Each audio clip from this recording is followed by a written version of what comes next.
If you had been a fly on the wall, it may not have sounded like a soft conversation, because we are all spirited and have our own opinions. Our conversations can sound robust. But I guided the conversation along this framework and kept bringing it back if it strayed. Just as any queen might do in any negotiations for the continued peace and sustainability of her realm. I promise you there were no tears or tantrums and definitely no explosions. And certainly no blaming and shaming.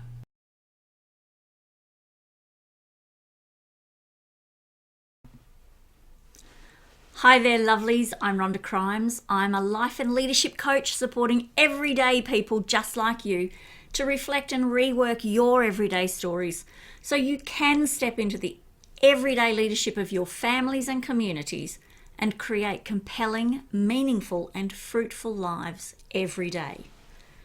Today, let's talk about 4 small tweaks that will make a huge difference with your boundaries. Do you know what is one of the major reasons we get resentful or feel angry?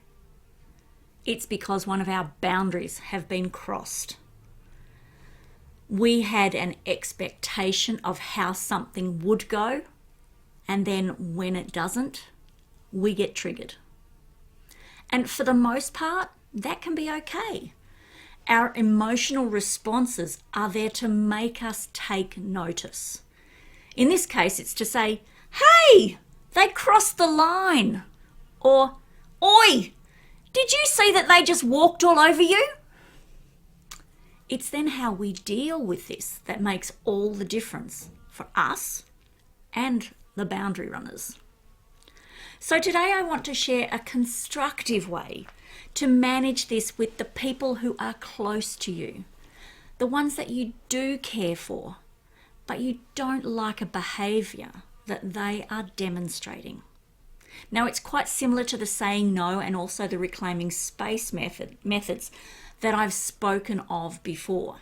They all, pretty much follow a similar formula. It's just tweaked to suit a different situation or person. So let's paint a picture around this one. A while back now, I noticed that the men I live with were coming home later and later after work.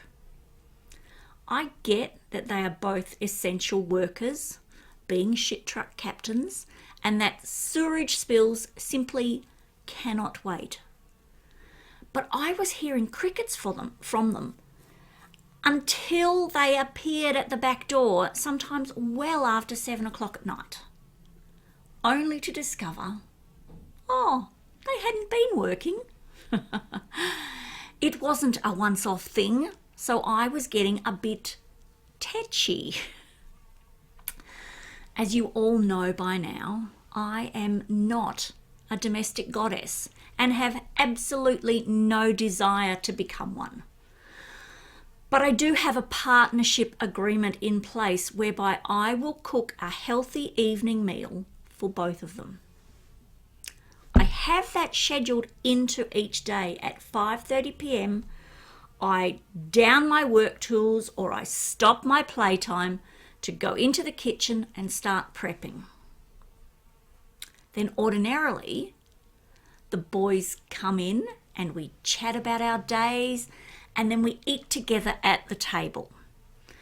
And then we adjourn to our own interests, read TV or devices, for the rest of the night. That 2-hour window of meal prep and eating is a huge part of keeping us connected and interested in each other. And it just wasn't happening regularly enough. Also, I was waiting for signs of them to be coming in before I actually started cooking, so we could all eat a freshly prepared meal together rather than a soggy or dried out reheat. Can you all see how this picture was going? Yep, It was becoming dark, and the resentment on my part was growing. I don't enjoy cooking every night. I don't enjoy being taken for granted. And I don't enjoy waiting around when I always have got something else I would prefer to be doing. The scene is now set. Now, it could go a couple of ways. An eruption of abuse when the last straw came, which was the path I took many, many times in the past. But I'm definitely not a fan of that anymore. The other choice was to have a grown-up conversation with two men I love. I chose the latter. So one day I decided I needed to initiate the conversation.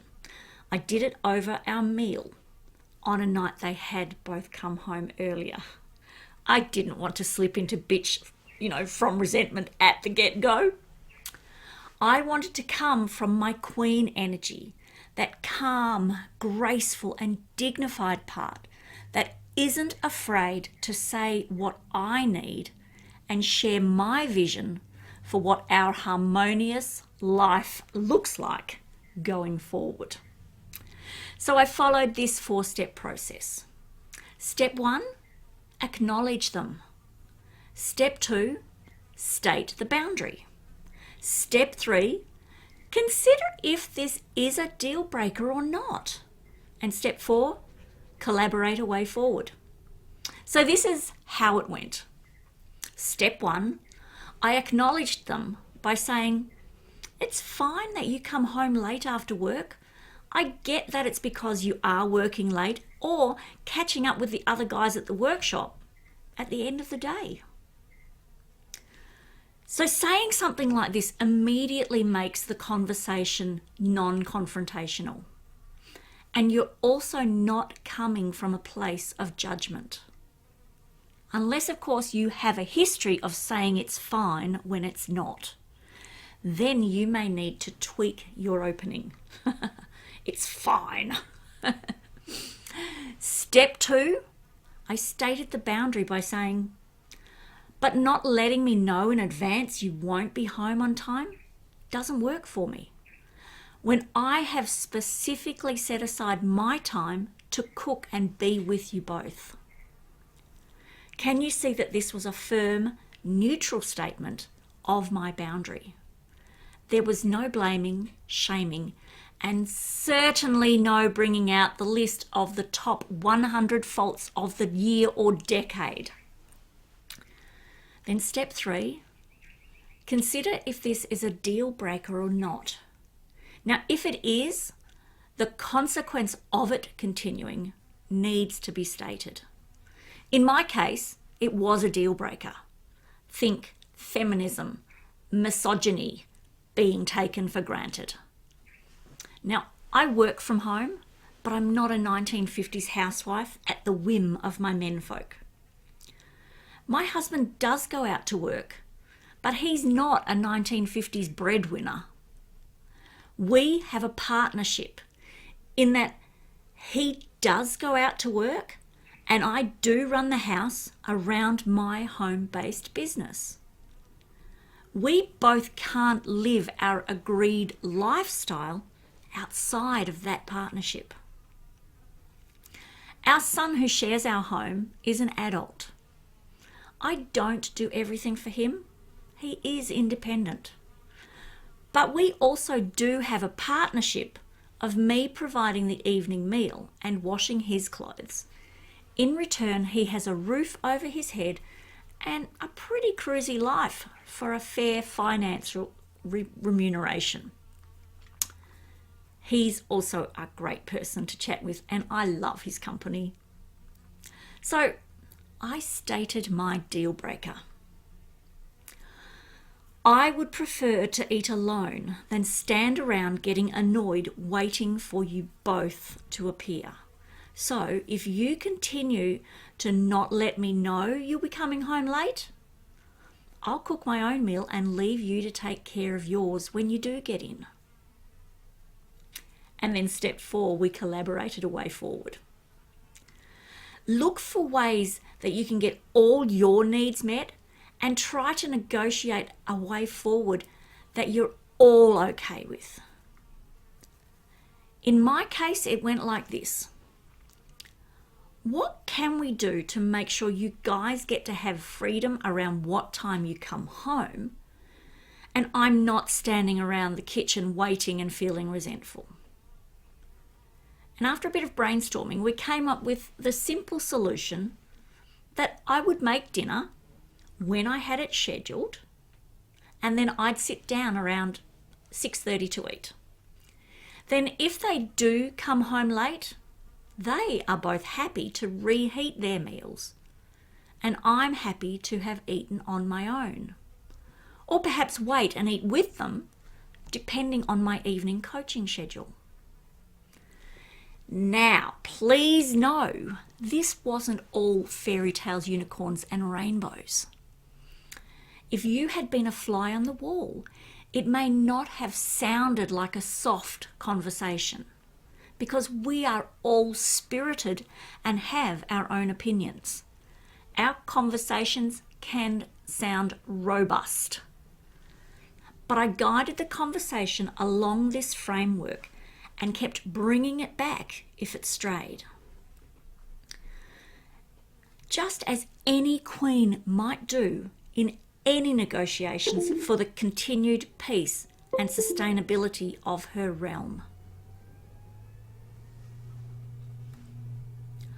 I promise you there were no tears or tantrums, and definitely no explosions, and certainly no blaming and shaming.